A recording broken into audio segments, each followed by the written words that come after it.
Genetics हम लोग शुरुआत कर दिए थे, है ना। जेनेटिक्स यानी कि आनुवंशिकी हम लोग शुरू कर दिए थे और कर्ल क्रिएगर जॉन मेंडल के बारे में सीख लिए थे। ठीक, एनसीईआरटी का आपका 5वां चैप्टर है ये।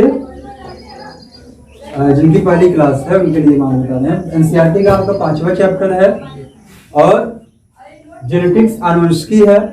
बाकी जो एक चैप्टर कंप्लीट हुआ हम लोगों का शुरू का, 3 चैप्टर हम छोड़े हैं जान के, इसलिए क्योंकि जो जेनेटिक्स है थोड़ा इंपॉर्टेंट टॉपिक होता है और लास्ट में अगर इसको हम लोग स्टार्ट करेंगे समय कम मिल पाएगा सीखने के लिए, है ना। तो भी अच्छा टॉपिक है, हर जगह से क्वेश्चन यहाँ से आते हैं, इसको शुरुआत करने का रीजन हम लोगों का यही है। तो पिछले क्लास में हम लोगों ने क्रिएगर जॉन मेंडल के बारे में देख लिए थे ना, कि इनका जन्म कब हुआ था, कहाँ हुआ था, इन्होंने किस समय क्या क्या किया, ये सारी चीजें सीखे थे। और यहीं से 2-3 क्वेश्चन हम लोगों का उठता है। जैसे पहला क्वेश्चन ये होता है कि मेंडल ने अपने प्रयोग के लिए उद्यान मटर को ही क्यों चुना। मेंडल ने अपने प्रयोग के लिए उद्यान मटर को क्यों चुना, ये आप क्वेश्चन लिख लो, है ना। लिखो क्वेश्चन, रीजन टू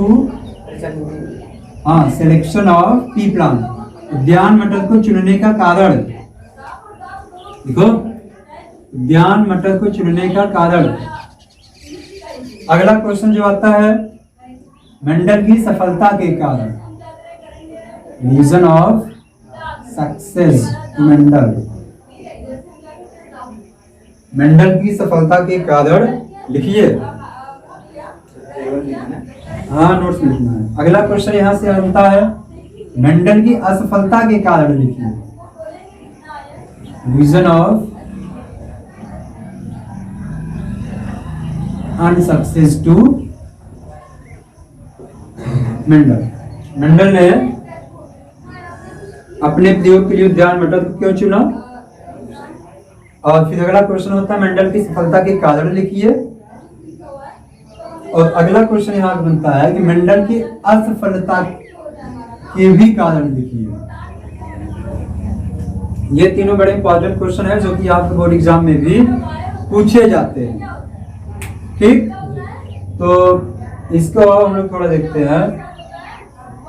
उद्यान मटर को क्यों चुना, क्योंकि जो पी प्लांट होता है उसकी लाइफ स्पैन बहुत कम होती है, एनुअल प्लांट होता है। इससे इसका फायदा ये होता है कि जो रिजल्ट हमारे होते हैं बहुत जल्दी आ जाते हैं और उसको हम लोग आसानी से कहीं पर कल्चर कर सकते हैं, चाहे घर में किसी पॉट वगैरह में लगा देंगे या एकदम बहुत, इसके लिए एनवायरनमेंट की बहुत विशेष आवश्यकता नहीं होती है, नॉर्मल कंडीशन में लोग उसको उगा सकते हैं। अगला इसका ये रीजन था सेलेक्ट करने का कि इसके जो लक्षण थे, जो ट्रेट थे, वे आसानी से हमको दिख जाते थे, एक रीजन ये भी होता। और अगला रीजन इसका ये था, जो मटर का प्लांट है बाइसेक्सुअल होता है। बाइसेक्सुअल करने का मतलब कि इसका जो मेल और फीमेल पार्ट होता है वो एक ही फ्लावर में प्रेजेंट होता है, यानी कि नर और मादा भाग दोनों एक ही पुष्प में उपस्थित होते हैं, जिसके कारण इसका एक और रीजन आ जाता है, स्वपरागण की क्षमता होती है, सेल्फ पॉलिनेशन का होता है। अगला पहला था क्या, easy to culture, easy to culture. और फिर जो इसके लक्षण थे, ट्रेट्स कैन सीन इजिली, जो इसके लक्षण थे उसको हम लोग एकदम आसानी से देख सकते थे। इजी टू कल्चर इसका मतलब क्या कि वो जो है कहीं पे उगाने में बहुत आसान था। फिर क्या था कि ट्रेट्स कैन सीन इजिली, इसके जो हम लोगों के लक्षण थे इस प्लांट के, यानी कि प्लांट कितना लंबा है, कितना बौना है, ठीक, ये सारी चीजें आसानी से दिख जाती थी। बाइसेक्सुअल प्लांट था, नर और मादा भाग दोनों एक में ही उपस्थित थे। सेल्फ पॉलिनेटेड था, सेल्फ पॉलिनेटेड मतलब इसमें स्वपरागण की क्षमता उत्पन्न होती थी, यानी स्वपरागण की क्षमता पाई जाती थी। इसके अलावा कुछ पॉइंट था इसको सिलेक्ट करने का, क्या, जो रिजल्ट होता है इसका बहुत जल्दी आ जाता है, रिजल्ट कम्स इजली, मतलब कि इजली मतलब कि अर्ली एक तरीके से कहोगे। जो जैसे मान लो मटर का प्लांट कितने दिन में हो जाता है, लगभग 3 से 4 महीने में। तो हम लोग कोई भी एक्सपेरिमेंट करते थे 3 से 4 महीने में इसका रिजल्ट आ जाता था। ये वार्षिक पौधा था, एनुअल प्लांट, एनुअल प्लांट मतलब वार्षिक पौधा था, ठीक है। तो ये रीजन था कि इनको जो है यहाँ पे मटर के पौधे को सिलेक्ट करने का, ठीक। ये जंगली मटर क्यों नहीं लेते? जंगली मटर जो है लाइफ स्पैन ज्यादा होता है उसका लाइफ स्पैन ज्यादा होने का मतलब उसके भी कई रीजन थे। हो सकता है उसका ट्रेड वगैरह आसानी से न दिख पाए, कल्चर करने में प्रॉब्लम होती होगी। तो ये जिस जगह पे सुटेबल आया उस जगह पे वो अगला नहीं आता होगा। ये ऐसा था इसलिए उन्होंने इसको ले लिया। सफलता के ये आप होमवर्क आपका आप अच्छे से इसको घर से लिखोगे और नहीं आएगा तो हम आपको यहाँ पे क्लास में इसको लिखा देंगे। ठीक, अब हम लोग यहाँ पे सीखते हैं क्या, टर्मिनोलॉजी। इस चैप्टर का बड़ा इंपॉर्टेंट टॉपिक है। तीसरा क्वेश्चन भी थोड़ा समझा दीजिए। वो मेंडल सफल क्यों हुए थे, सफलता का कारण क्या था, असफलता का कारण क्या था, बिल्कुल भी अभी नहीं समझाएंगे। आपका होमवर्क है, इसको आप घर से कहीं से भी पढ़ के, कहीं से भी चोरी करके, कहीं से नोट्स किसी टीचर की सहायता से, गूगल की सहायता से, कहीं न कहीं से आप उसको उठा लेना, लिख लेना और फिर नहीं आएगा फिर हम आपके अगले दिन एक्सप्लेन करेंगे। लेकिन ये आपका होमवर्क है, ये आपका काम है। और हम लोग यहाँ पे सीखने वाले हैं टर्मिनोलॉजी। टर्मिनोलॉजी कुछ शब्दावलियां हैं जो कि जेनेटिक्स में हमेशा यूज होती रही है। जैसे होता है डोमिनेंट एंड रिसेसिव, प्रभावी और अप्रभावी, प्रभावी और अप्रभावी। फिर होता है होमोजाइगस एंड हेटेरोजाइगस, समयुग्मजी और विषमयुग्मजी, होमोजाइगस और हेटेरोजाइगस, समयुग्मजी और विषमयुग्मजी, प्रभावी और अप्रभावी। अभी लिख दे रहे हैं, ठीक। फिर इसके बाद जो क्या होता है, फिनोटाइप और जीनोटाइप, फिनोटाइप और जीनोटाइप। फिर क्या आता है अगली टर्मिनोलॉजी, बैक क्रॉस और टेस्ट क्रॉस, बैक क्रॉस और टेस्ट क्रॉस। फिर आता है monohybrid cross and dihybrid cross, monohybrid cross and dihybrid cross. फिर आता है एलील। एलील क्या होते हैं, इसके अलावा एलील या एलिलोमार्फ,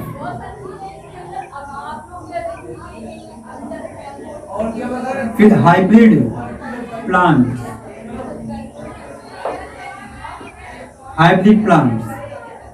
फिर होता है हाइब्रिडाइजेशन, हाइब्रिडाइजेशन।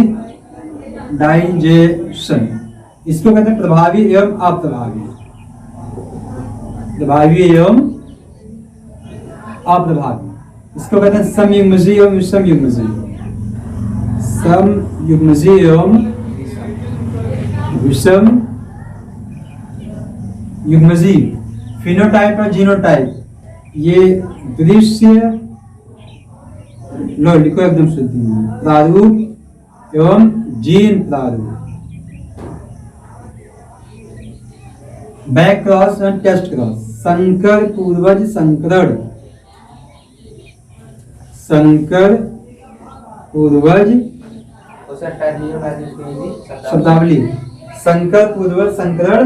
और टेस्ट क्रॉस को कहते हैं हिंदी में वो परीक्षार्थ संकरण, परीक्षार्थ संकरण। मोनोहाइब्रिड क्रॉस डाईहाइब्रिड, एक संकर संकरण, एक संकर संकरण एवं द्विसंकर संकरण। एलील इसका नाम यही है, एलील या एलिलोमार्फ इसका नाम यही है। हाइब्रिड प्लांट, संकर पौधे, संकर पौधे। हाइब्रिडाइजेशन, संकरण, ठीक, संकरण। देखो इतना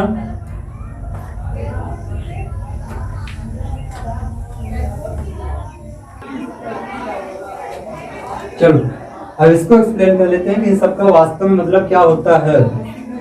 ये आपके बोर्ड एग्जाम में भी हर साल यहाँ से क्वेश्चंस आते हैं, ठीक है। अब कहता है या तो अंतर लिखने को देगा या तो टिप्पणी लिखने को देता है, ठीक। आप एक एक को सीखते हैं। पहले सीखेंगे डोमिनेंस एंड रिसेसिव, प्रभावी और अप्रभावी।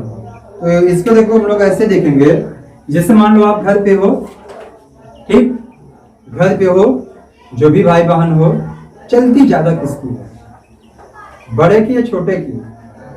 जो बड़ा होता है चलती।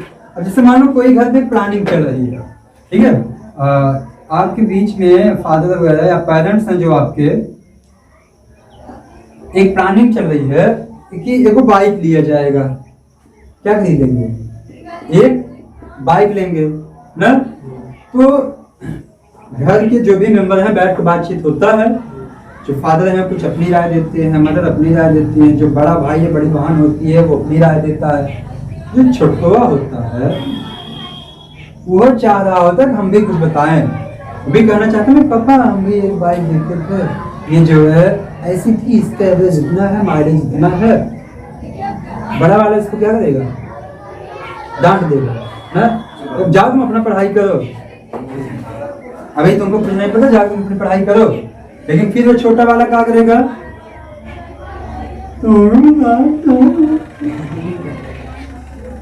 अगले को बिगड़ते हुए रोते हुए वहां से हट जाएगा। तो एक बात बताओ, क्या छोटे वाले का जो उसका अधिकार था अपने पिता के ऊपर, पेरेंट के ऊपर, वो अधिकार उसका छीन गया क्या? तो हावी कौन हुआ और हावी कौन नहीं हो पाया? तो जो हावी हो गया वो है प्रभावी, जो हावी नहीं हो पाया वो है अप्रभावी। यानी कि एक्सपेरिमेंट के समय या जो मटर था, जो भी ट्रेड्स अपने लक्षण को प्रकट कर लेते थे, अपने लक्षण को प्रकट कर लेते थे, वे होते हैं प्रभावी। वे लक्षण जो अपने आप को किसी जनरेशन में या अगले जनरेशन में प्रकट नहीं कर पाते हैं, वे होते हैं अप्रभावी। ठीक है, ऐसे लक्षण जो अपने आप को प्रकट कर लेंगे, the traits that can express themselves, that's called the dominant, and that can't, that's called the recessive। जो नहीं कर पाते प्रकट वे क्या होते हैं? रिसेसिव होते हैं। बात आई समझ में? बोलो। अब है होमोजाइगस और हेटेरोजाइगस की बात। होमोजाइगस मतलब क्या? जो भी जीन होता है, ठीक है, उसका जो अल्टरनेटिव फॉर्म होता है उसको कहते हैं allele. Alternative form of gene, gene के जो अल्टरनेट फॉर्म होते हैं, क्रमागत रूप होते हैं, उसी को हम लोग क्या कहते हैं? एलील। हाँ बता देंगे। तो अब जैसे मान लीजिए कि किसी भी जीन के लिए अगर दोनों एलील सेम है, ये हमेशा जोड़े में होगा। जैसे एलील मतलब जीन का क्रमागत रूप, जीन का ही एक रूप है, उसकी छोटी इकाई है। कौन? एलील। ऐसे समझो अभी के लिए। जैसे मान लो यहाँ पर लोग कैपिटल टी लेते हैं ना, स्मॉल टी लेते हैं, ये दोनों हमारे एलील हैं और ये भी एलील है। ठीक, और किस जीन के लिए? लंबाई वाले के लिए। अब ये वाला इसके लिए एलीलोमॉर्फ है,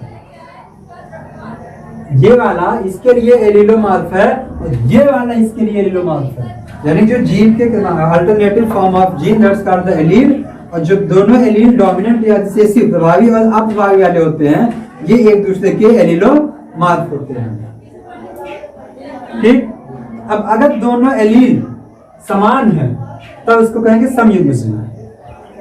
दोनों एलील सेम है, चाहे वो डोमिनेंट हो चाहे रिसेसिव हो। कैपिटल टी हो गया, स्मॉल टी हो गया, कैपिटल आर हो गया। ठीक, ये हमारे क्या होते हैं? होमोजाइगस। और दोनों एलील अगर डिफरेंट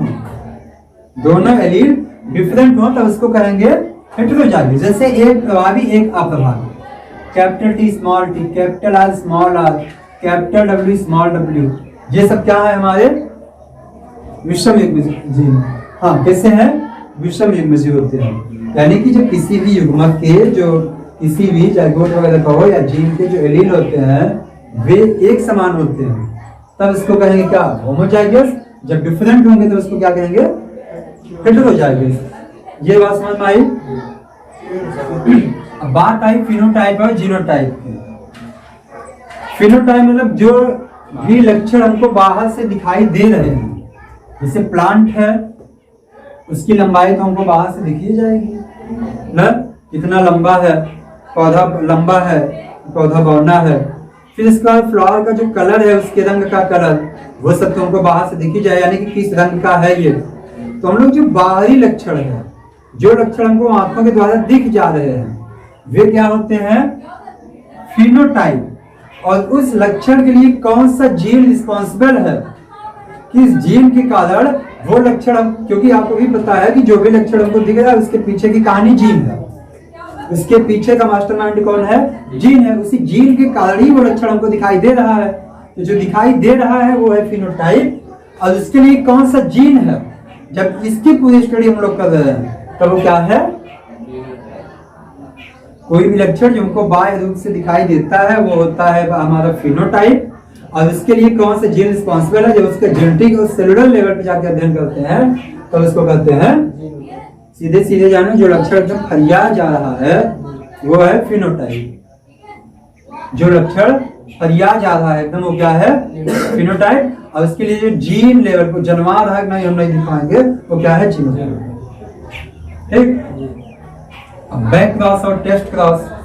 अच्छा, बैक क्रॉस और टेस्ट क्रॉस जानने के पहले थोड़ा आपको टेस्ट क्रॉस के बारे में सीधा जानो। क्रॉस के बारे में ये इतना जानो, जैसे ये कैपिटल टी स्मॉल टी है, इन दोनों को हम लोग जब संकरण करवाते हैं तो ये आता है F1 जनरेशन का प्लांट। ठीक। F1 मतलब फर्स्ट फिलियल जनरेशन, प्रथम संतानी पीढ़ी। अब प्रथम संतानीय पीढ़ी जो है, जब इसका हम लोग क्रॉस करवाते हैं किसी भी पेरेंट के साथ, जब प्रथम संतानीय पीढ़ी के पौधों का क्रॉस या उसका संकरण उनके जनकीय पौधों के साथ करवाया जाता है, तब इसको कहते हैं बैक क्रॉस, यानी कि संकर पूर्वज संकरण। नॉर्मल क्या होता है? पेरेंट के बीच में होता है, एक डोमिनेंट, एक रिसेसिव, एक प्रभावी, एक अप्रभावी। नॉर्मल इसको हम लोग क्रॉस करते हैं, लेकिन जब इनके बच्चों का क्रॉस इन्हीं के साथ करवा दिया जाएगा तब इसको क्या कहेंगे हम लोग? Back cross. बैक क्रॉस दो टाइप का होता है, एक टेस्ट क्रॉस और दूसरा आउट क्रॉस। टेस्ट क्रॉस कब कहेंगे? जब F1 जनरेशन का क्रॉस करवाएंगे रिसेसिव पेरेंट के साथ, अप्रभावी जनक के साथ, स्मॉल टी के साथ, तो उसको क्या कहेंगे हम लोग? Test cross. लेकिन जब इसका प्रथम संतानीय पीढ़ी के पौधों का क्रॉस करवा देंगे, जो हमारे डोमिनेंट पेरेंट है, प्रभावी लक्षण वाले पौधे हैं, उनके साथ करवाएंगे, तो उसको क्या करते हैं हम लोग? Out cross. यहाँ से एक क्वेश्चन भी आता है, वो क्वेश्चन जो है अभी जब हम लोग कनेक्ट स्क्वायर वगैरह देखेंगे तो वहां पे सीख लेंगे। ठीक ना? बैक क्रॉस टेस्ट क्रॉस समझ में आया? जब प्रथम संतानीय पीढ़ी के पौधों का क्रॉस उनके जनकीय पौधों के साथ करवाया जाता है तब उसको कहते हैं बैक क्रॉस। जब प्रथम संतानीय पीढ़ी के पौधों का क्रॉस, पौधों का संकरण उनके अप्रभावी जनकीय पौधों के साथ करवाया जाता है तब उसको क्या कहते हैं? Test cross. ठीक। अब मोनोहाइब्रिड और डाई हाइब्रिड क्रॉस, एक संकर संकरण और द्विसंकर संकरण। एक संकर संकरण और द्विसंकर, इसमें क्या है? कोई भी एक्सपेरिमेंट, कोई भी प्रयोग मंडल के द्वारा जो किया गया है, इसमें यदि सिर्फ एक लक्षण लिए गए हो, उसमें सिर्फ एक लक्षण अगर लिए गए हो तब वो हमारा क्या है? एक संकर संकरण। जैसे मंडल का जो दोनों नियम है, प्रभाविता का नियम और पृथक्करण का नियम, law of domination, law of segregation, प्रभाविता का नियम और पृथक्करण का नियम, ये दोनों नियम किस पे आधारित हैं? एक संकर संकरण पे। क्यों? क्योंकि यहाँ पे देखो लोग सिर्फ पौधे की लंबाई को लेकर, लंबा पौधा बौना पौधा है, सिर्फ लंबाई को लेकर कर रहे हैं लक्षण। लेकिन डाई हाइब्रिड क्रॉस दो लक्षणों को लेकर अध्ययन किया जाएगा। जैसे हम लोग वहां पे लेते हैं ना फ्री असाइनमेंट में, स्वतंत्र अव्यूहन के नियम में, capital R, capital Y, capital Y, ये क्या है? राउंड, यानी कि गोल, और ये वाई मतलब ये लो पीला। यहाँ पे देखो दो लक्षण है, एक गोल है, एक पीला है, ये दो लक्षण हो गए। ये हमारे, अब इसका जब क्रॉस करवाएंगे तो इसको क्या कहा जाएगा? द्विसंकर संकरण। लेकिन यहाँ पे हम लोग पौधे की लंबाई लिए थे, टीटी, यानी कि लंबा और बौना। यहाँ देखो सिर्फ एक लक्षण है, वो कौन सा है? लंबाई है। लंबाई में या तो बौना है या तो लंबा है। ये हमारा क्या था? एक संकर संकरण। ठीक, बोलो। एलील एलिलोमार्फ हम लोग देख लिए। Alternative form of gene that's called the allele. और जो डोमिनेंट प्रभावी और अप्रभावी है ये दोनों एक दूसरे, इसके एलील अपने में आपस में एलिलोमार्फ होते हैं एक दूसरे के। फिर है हाइब्रिड प्लांट, जो प्रथम संतानी पीढ़ी के पौधे होते हैं उनको हम लोग क्या कहते हैं, संकर पौधे। प्रथम संतानी पीढ़ी के पौधों को क्या कहा जाता है, संकर पौधे।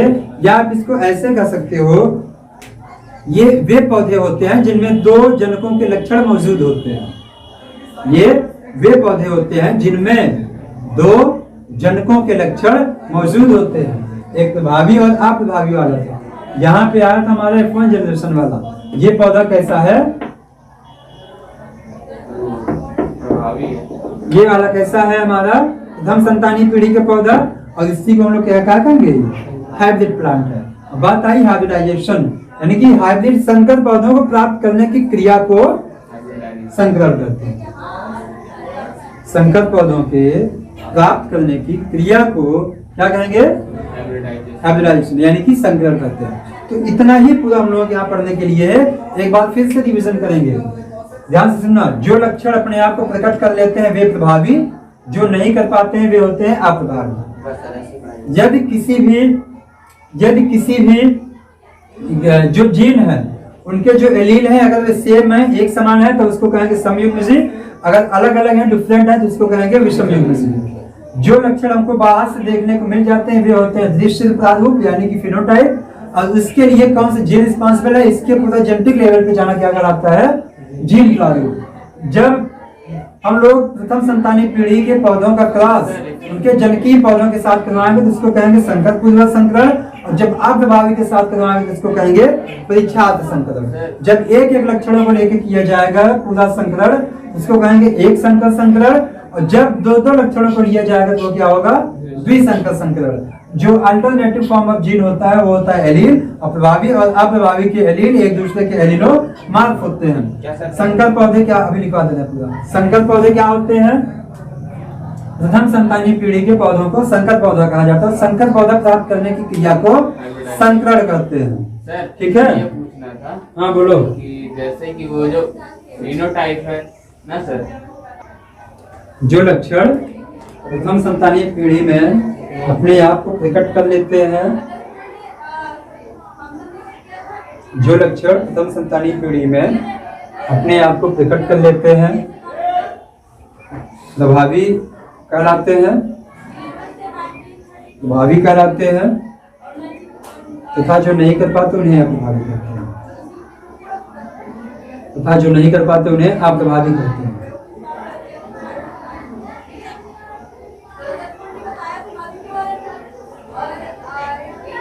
अगली हेडिंग होमोजाइगस एंड हेटेरोजाइगस। समयुग्मजी एवं विषमयुग्मजी, समयुग्मजी एवं विषमयुग्मजी।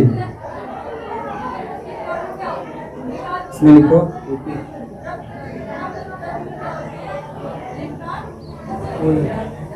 हाँ लिखो, किसी भी लक्षण के यदि दोनों एलील समान होते हैं, यदि दोनों एलील समान होते हैं, यदि दोनों एलील समान होते हैं, ब्रैकेट में कैपिटल टी स्मॉल टी, तो इसे प्रभावी तो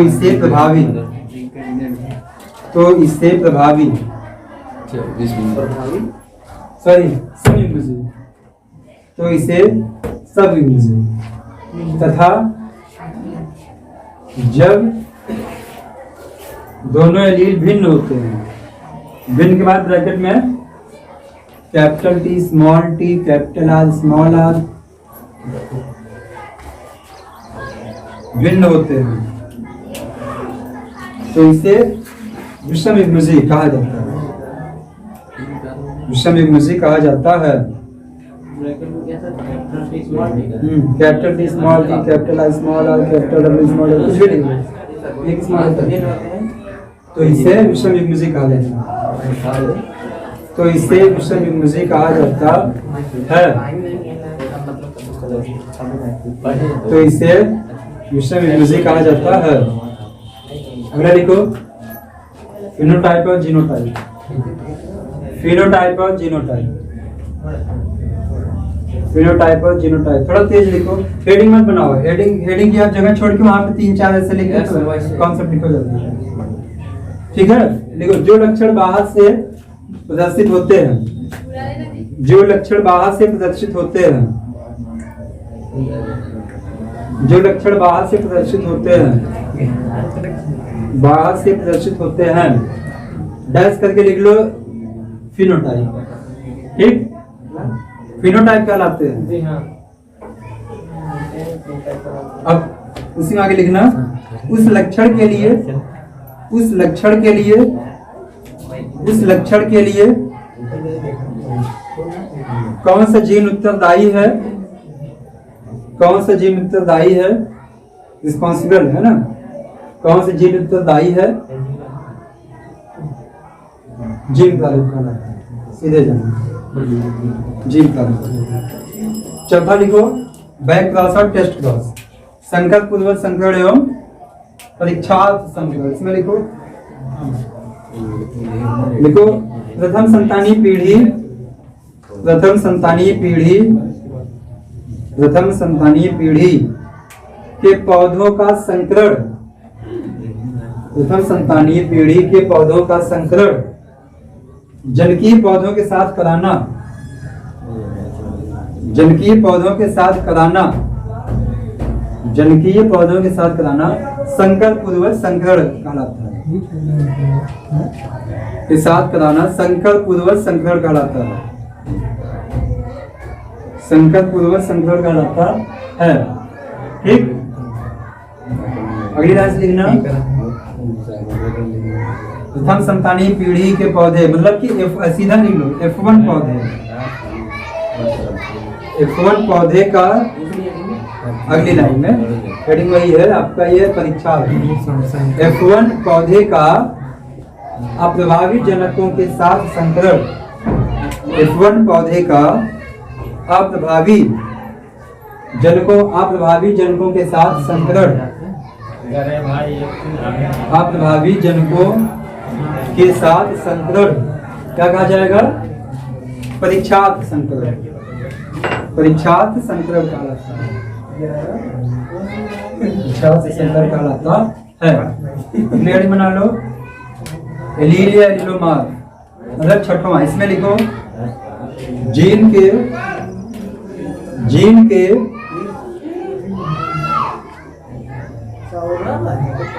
अल्टरनेटिव रूप को देख लो, अल्टरनेटिव, इसकी हिंदी देख लेना, अल्टरनेटिव रूप को नहीं मोनोहाइब्रिड डाइहाइब्रिड नहीं लिखो, मोनोहाइब्रिड और डाइहाइब्रिड देखो। जब सिर्फ एक लक्षण को लेकर संकरण कराया जाता है, जब सिर्फ एक लक्षण को लेकर संकरण कराया जाता है तो एक संकर संकरण कहलाता है, संकरण कराया जाता है तो एक संकर संकरण कहलाता है।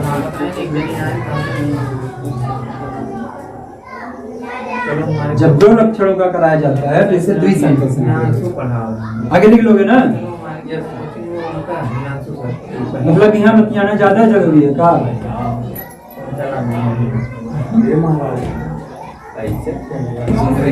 मतलब बाहर जाके नहीं बात कर सकते।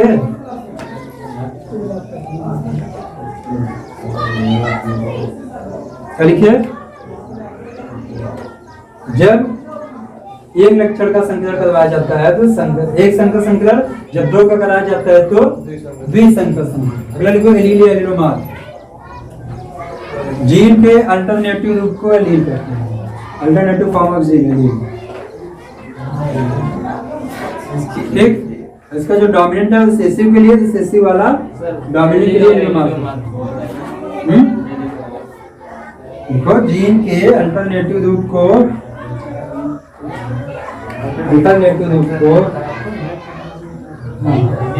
एलील करते हैं,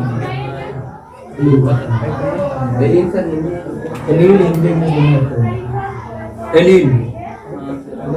ठीक है, अगला लिखो संकर पौधे, वही एक दूसरे के लिए ये एलिलोमार फॉर्म, डोमिनेंट वाला रिसेसिव के लिए, ये वाला इसके लिए। संकर पौधे लिखो। हाँ अगला सतवां हो गया, बताए तो सतवां लिखो। प्रथम संतानी पीढ़ी के पौधों को संकर पौधे कहते हैं, सीधा लिखो। बाकी और अच्छा लिखना होगा तो ऐसे लिखना। देखो पहले इसी को लिख दो। प्रथम संतानी पीढ़ी के पौधों को संकर पौधे कहते हैं, बाकी इसमें दो उन्नत किस्म के जनकों का समावेश होता है ना।